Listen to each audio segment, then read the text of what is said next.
السلام علیکم۔ ایک چور ایک باغ میں گھس گیا اور آم کے درخت پر چڑھ کر آم کھانے لگا۔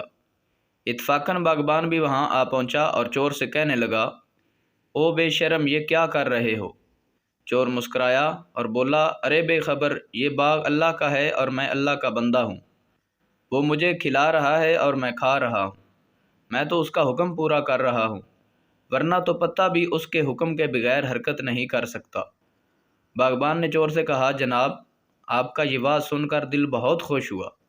ذرا نیچے تشریف لائیے تاکہ میں آپ جیسے مومن باللہ کی دست بوزی کر لوں۔ سبحان اللہ، اس جہالت کے دور میں آپ جیسے عارف کا دم غنیمت ہے۔ مجھے تو مدت کے بعد توحید و معرفت کا یہ نقطہ ملا ہے، جو کرتا ہے خدا ہی کرتا ہے اور بندے کا کچھ بھی اختیار نہیں۔ قبلہ، ذرا نیچے تشریف لائیے۔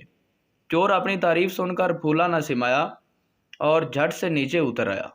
جب وہ نیچے آیا تو باغبان نے اس کو پکڑ لیا اور رسی کے ساتھ درخت سے باندھ دیا، پھر خوب مرمت کی۔ آخر میں جب ڈنڈا اٹھایا تو چور چلا اٹھا کہ ظالم، کچھ تو رحم کرو، میرا اتنا جرم نہیں جتنا تو نے مجھے مار لیا ہے۔